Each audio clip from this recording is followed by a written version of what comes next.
Bobi Wine again. Kati awo video jora wawansi si Moroto si Mbale si Busia awo Mbarara ku Machaga leero leera ino lukungane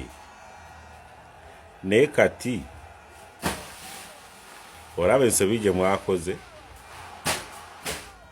ababa kubye mboko bagenda kiruura ne kazo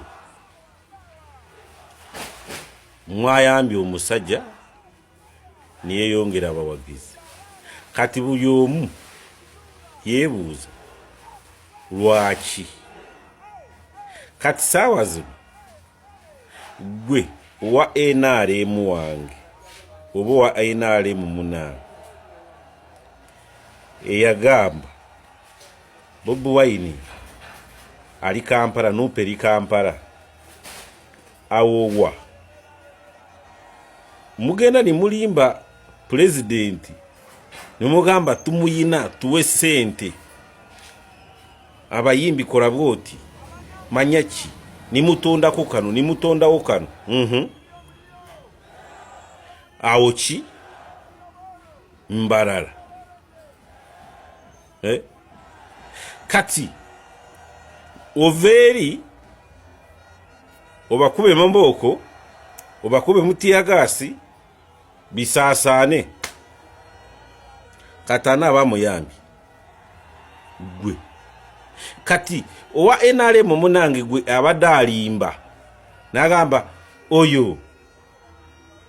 taina abamumanyi kati gwe RDC owe Mbarara nono eyali mu kamera nagamba Bobi Wine tajja kuja wane Mbarara tujja kumulaga ekyo kyenyini kyoyogedde kati bulyoma agenda kujarabe kituufu wamulaze mwekwesi muba muwogera ku baba we sente olage ngu kyekyo nyonyo ntaddeko omubiri muleke kulimba ki abantu muleke kulimba president w'eggwanga General Yoweri Museveni kati structure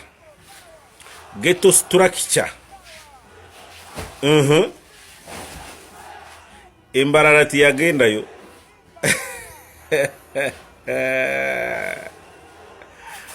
oh my God.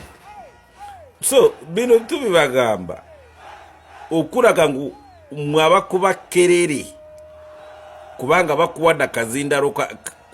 kukwogera eri NRM nimwogera kusanyusa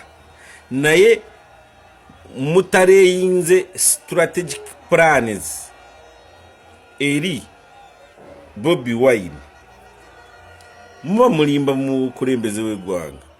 and that is the reality. Kati amanyi ne ago kombatinga abawagizi be sikubakuba sikukarakara n'emigo kukubo kikendezo buwagizi eri NRM kujjako gwenga RDC MOP weche kitundu atagala mu Bobi Wine gwe chairman edo C5 printing a t-shirt uziteke kebifananyi byo ugambe nze n'abawagizi bange twagala ki era Electoral Commission muchayina omulimo munene nnyo bwosanga ngu ne RDC chairman edo C5 wa district ne MOP incumbent oba nono afunye ticket ya NRM tamanyi ngu omuntu ayina kujja agambe munandonda mundonde mukolebwe munzigenda bakolera bwe nomulala najja niyenyonyorako nomulala najja niyenyonyorako